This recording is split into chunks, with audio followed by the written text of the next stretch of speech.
we're going to be talking about houseplant styling, and this video is actually picked out by my patrons.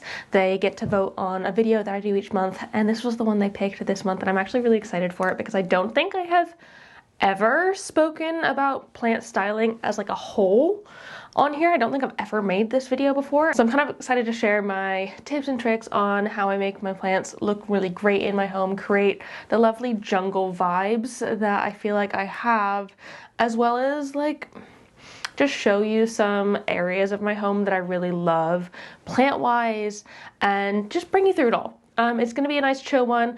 I will say, my home is not perfect at all, ever. There is clutter about and stuff. It's who I am. We live in our home. It's not just like a perfect model showroom, as much as I wish it could be. And so I was like thinking about making this video and getting really anxious about trying to make things look perfect, because like how can I do a styling video if my home isn't looking perfect? But then I just need to remind myself that that is not the expectation. No one's home is perfect, and no one's home is going to be 100% all of the time. So I'm gonna show y'all what it's like, show y'all what's up, and give you some tips and tricks on houseplant styling and how I make my home like a lovely jungle house. But before we get into it, I want to say, if you're new here and you don't know me already, hi, my name is Emma and I make houseplanty content all over the internet. So if you want to follow along with my houseplanty journey and maybe learn something along the way, stick around, watch more of my videos, and subscribe to my channel. If you are not new here, welcome back. I really appreciate you returning. Let's get straight on into this. I think this is the first area I'm going to talk about. I feel like it's one of my absolute favorites. So let me turn you around and we can chat about why I like this space so much. All right, so this is one of my absolute favorite spots in my home. I love how jungly it has gotten over the years, and I think part of that is by having quite big plants in this corner. That has helped quite a lot. But I think also part of it is there's like variation in texture, less so color in this particular bit because all of these are fairly similar green, but the sort of leaf shape and texture really creates a nice variety here. That's definitely something I try and do when I am styling my plants, like putting something that's velvety and dark next to something that's more like variegated and leathery with splits. I feel like that is a great way to really boost the like visual interest in that area. You kind of get it up here as well, but like these two plants have fairly similar shaped leaves. They're both heart leaves, and this one's a lot more silvery and dappled, where this has the like white splashes that kind of add some visual interest in there. Another huge tip that like I absolutely love and swear by is mirrors. I freaking love putting mirrors by my plants. One, for like technical reasons, because it reflects the light back into this space, but also it makes it look like you have twice as many plants, which is great. Like everything is doubled back and forth now. And so it kind of makes the room look bigger and puts more plants in the space, allowing for things to just be doubled. It looks like you have twice as many plants, especially looking at things from the side. It's a bit of a fun illusion, I think, and I really like that that adds to it. Also, another one of my top tips is if you don't have a plant stand that you want to use, you can use an upside down plant pot, like a cash pot, as a plant stand to raise it up. I like to try and match the sort of style of them so that it looks like it's one thing. Like I feel like you could totally get a plant stand that looked like this from Target or something. This looks like an actual sort of plant stand, and it raises the plant up so it fits better in the space. I sort of try and get my plants to frame the mirror a little bit so they go just over the edges of it. So one, it makes the mirror look bigger, but two, it leaves that to still reflect light back out. I know my Tycon is kind of encroaching in that territory. Maybe this isn't the best spot for this one long run, but putting the plant slightly higher up here allows the leaves to sort of follow that shape. And I'll usually put something in front of it a little bit as well to not necessarily disguise it, because I don't think it needs disguising. You can just definitely leave your plants just like this, but it's a great way to like change up the levels of the houseplants in a zone. Another great example of mixing of textures is here in the office on these shelves with my dragon scale next to the Dracaena goldiana, and then even adding in a sort of more, I guess, small leafed plant. Adding in the texture there just creates a really nice balance.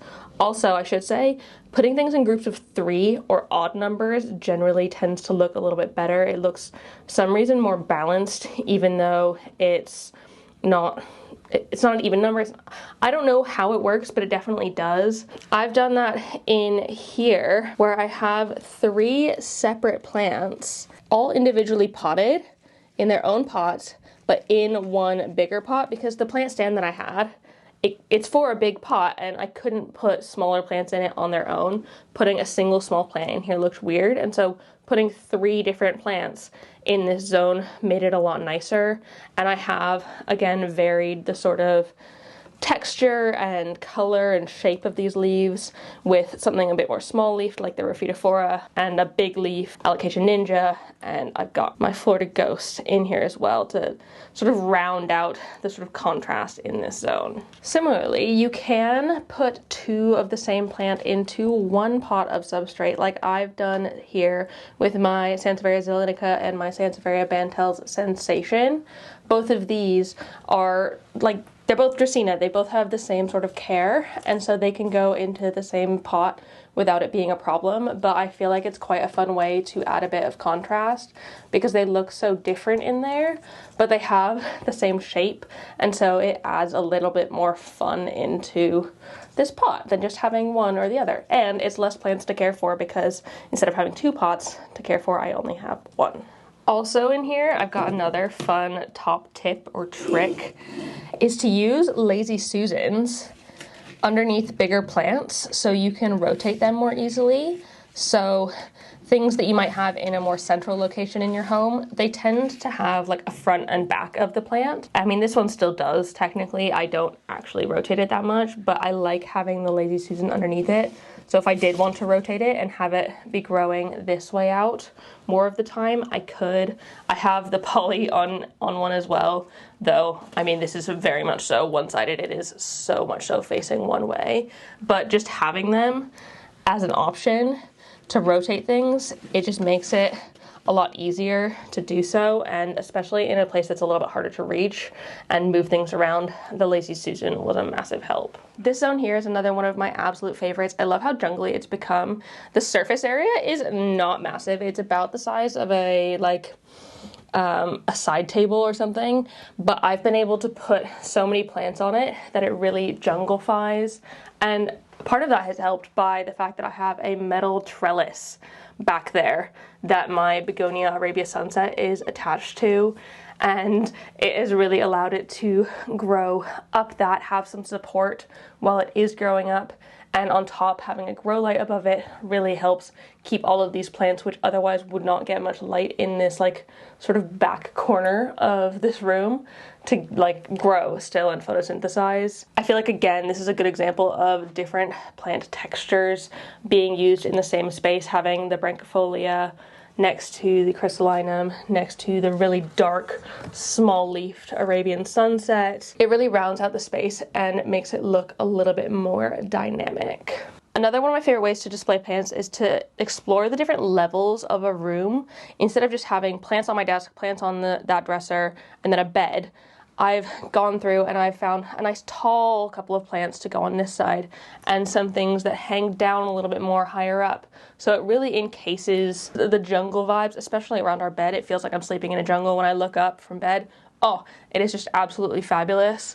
But I love having that sort of jungle feeling in here. Having these 3 plants in this zone is really important as well. Again, we're using the rule of 3, where I've got the Dubia, the Glorious, and the Polydiflorum. here to kind of mix things up and add variety. And down at the bottom here, I've actually used some tools to make the heights of the plants more suitable for this exact space. I've got a plant stand underneath the glorious and underneath the dubia. I actually just have an old milking stool. I got it at a vintage market thing in the south of France, which is fun, and it's adjustable as well, allowing the plant to kind of adjust height-wise as it grows. When the plant grows taller, I can move the stool down to make it still continue to fit the space. Bringing plants off the floor is also a really great way to protect them as well from things like pets and children, especially like really, really little ones. So it keeps your plants and your like family members safe. I also use one of my favorite renter-friendly hacks to add some height to areas that wouldn't otherwise be able to hang plants. I know you could hang like a proper curtain rail in here, but I've just got a tension rod pulled across this sort of gap.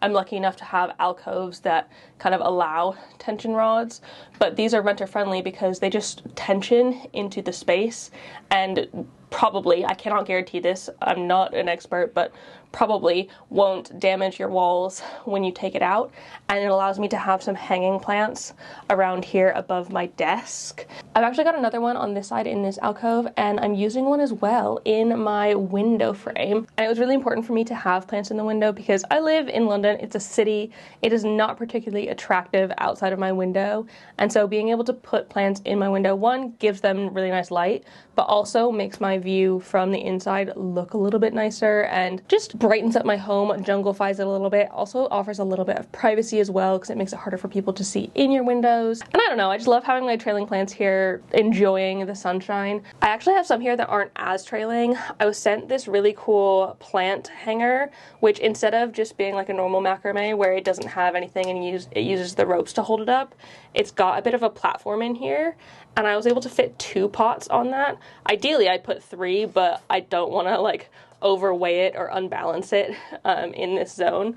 But I really like being able to have 2 things on here to like further what I can fit in the window. Also, a big shout out to my disco ball planter because I love the way the sort of light moves around when it's reflecting off of it. It's so pretty. I've also got plants around this big mirror in my bedroom, and again, it does the great thing of making this vine look way thicker, as well as make it look like I have twice as many plants as I do. It is just like my favorite top tip to add more plants into your home without actually adding any more plants or any more care. I also use my plants to disguise bits of my home that I don't necessarily like. So in our bedroom, we have these kind of weird beams. They must be supportive or something like that for the home. I don't know, I don't get it. It is not my favorite, but I've got these beams that go across here, and then there's one on this side as well. And I have decided to cover them with trailing plants. I've got my golden pothos on that side, satin pothos there, as well as a marble queen. And I use those to kind of disguise it a bit. It kind of just hides it and makes it look like it's not as in the way. It kind of just looks like I've got plants crawling across the ceiling, which I mean, I technically do.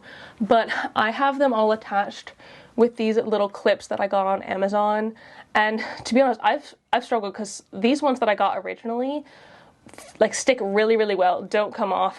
I don't know if they're renter friendly, so don't quote me on it, but they stick really, really well. But then I've also got some that more recently, when I ran out of the other ones, that don't stick as well and have fallen off a bit. So I think it just depends which ones you get, but I do recommend using some sort of clips or something to hold the vines up there, because it makes it, I don't know, it just makes it such a nice space. And it's a great way to have quite a big plant, like an absolutely huge plant, but not take up any sort of shelf or wall or like table space in my home. I also use things like my Sansevieria here to disguise wires in my home. I've got a grow light up there that has a wire trailing down. It's a black wire. It looks kind of unsightly if there wasn't a plant here, but I've used the verticality of the Sansevieria to mimic the verticality of the wire and make it slightly less obtrusive. I know there's still a little bit here. It's not a foolproof thing, but I feel like it hides it a little bit and makes it look like it's not as intense and unsightly. I've actually done the same in my living room underneath the TV with a different Sansevieria. These look even more like wires, and it kind of hides this weird wiry bit where it's not as visible. I mean, it doesn't really matter. People have wires in their homes because we have stuff that has electricity, and you don't need to cover them, but I really like using plants to cover them because it creates a more natural environment when you've got something so man-made like a TV. Hiding the bits that make it less nice with plants and nature feels a lot nicer. Oh my goodness, while I'm in here, I almost forgot. I like to use normal lamps for grow lights where I possibly can. I know I have lots of grow lights that are like this or attached to the like tops of shelves, but where I have bulbs, if I possibly can, I like to use a normal lamp because it makes it look less like sciencey. I mean, grow bulbs in general aren't the cutest things in the world, and so putting it in a cute lamp kind of makes for a nicer area. And if I wanted to pretend that I use this as a sort of normal lamp, I can kind of flip it over the chair down there to make it look like a reading lamp. But to be honest, it always points upwards actually. Not actually at the plants anymore because it was sunburning my Majestic, but I have it pointing up at the ceiling because it'll bounce off the ceiling and down onto the plants, lighting them in a like slightly more diffused light, not quite as bright as when it was like very, very close pointing straight at that leaf. And then finally, one of my last styling tips is to get something like a grow cabinet. And I know it does take a lot of work. I know this isn't made to be a greenhouse cabinet. This is the Millsbow from IKEA. I've kitted it out. I've got loads of videos on how I kitted this out and what it looks like on the inside. And I'm working right now on a tour video of this, so I'm not gonna go into like things in depth. But it's a great way to kind of control the environment for like the lots of tropical plants we have in our homes. I've got loads of nice tropical plants in there. I can control it with grow lights and fans, and it's kind of more sealed off so it gets more humidity and allows for more control of the environment. But it's also a great way to keep your plants safe and protected from pets and children and make sure everything stays safe and unharmed. I actually did this to somewhat of an extreme here in the office. I've got a cactus cabinet, and I did this in part because I was able to make it less humid than the rest of my home. I know people said, why have you done this? It's not going to be humid. I'll talk about that in my greenhouse tour video, but it does stay less humid. It is 44% humidity in there, where I'm pretty sure it's like 60 or something in the rest of my home. And I did that to keep these less humid, but also because I have a cat, I don't want her to get her nose up in all these plants with sharp spikes. And while I could just put them on a high shelf that she doesn't have access to, it's quite nice to be able to have them all in one enclosed space that I know she can't get into, and so I don't have to worry about her like getting injured on them, or even myself brushing past them. I'm like a super clumsy person. I can't always tell where the end of my body begins, and so I always end up brushing past my plants. And I know for a fact, because I've done it at Claire's house a bunch, that when I walk past her cacti, I will just like catch them, and all the time. It's totally unintentional. I don't want to be doing that. I don't want to be getting attacked by cacti, but it does happen, and so putting them behind some glass makes it possible for me to keep them a little bit more safe in my home. And I know cabinets can be expensive in general. This is the cheapest one I have. It's the Acrobar from IKEA. You don't have to get an IKEA cabinet though as well. I have been able to find ones on like sort of Facebook Marketplace that are just display cabinets. And I've even seen some with mirrors on the back, which again makes it look like you've got double the plants, but also reflects the light back and helps your plants grow in that space better. So there's loads of different options. You can definitely get them secondhand. I was able to get Claire's original cabinet secondhand, whereas I've gotten all of mine firsthand because I've wanted them here and now, and it did cost money to do so. But there are other options if you don't want to get like a really big expensive cabinet and like kit it out fully. You can do something smaller and like weather strip this like greenhouse, which is not at all sealed and doesn't actually hold in any sort of humidity if you don't do anything. So yeah, that is it. Those are my top tips on how I style my plants, how I make them look really good in my home, create these awesome like apartment jungle vibes, which I love. If you're watching this, you probably love it as well and want to make it happen in your own home. I really hope these have helped you sort of do that. And like, it's just fun. I like arranging my plants. And aside from thinking about the sort of typical things like light and humidity, which I do put into practice as well. That's why not every single spot in my home looks picture perfect, because I am thinking about the care needs of the plant. And just like generally no one's home is perfect, like I said earlier. But aside from taking care of the needs of the plant, if I have the capacity to put it into a sort of like styled arrangement, I will, because I think it just makes my home look more nice. Before I go, I want to say a huge thank you to the newest members of my Good Growing fam over on Patreon, Caitlin and Billy. Thank you so much for joining in. I really hope you appreciate it. I think you both didn't quite join in time to vote on this month's video, so hopefully in next month you can have your say in what sort of video I make. You can have your say in my content and decide sort of what I'm putting here, along with live chats, bonus content, early access to things going on in my life, Discord server, etc. If anyone else is interested in joining my Patreon, it is £3 a month and you get all of the things for that. I mean, you can think about it as buying me a cup of coffee or running one of my grow lights for a month, because that's about how much it costs to run each of them. So you could be like taking care of my plants in a way. But totally no pressure. If that's not for you, that's totally fine. Otherwise, thank you so much for watching this video. I really appreciate it. If you did like it, please give it a thumbs up down below and leave a comment on other houseplanty things you'd like me to talk about in the future. If you have any more top tips on plant styling that I didn't mention, pop them down in the comments and that can be another resource.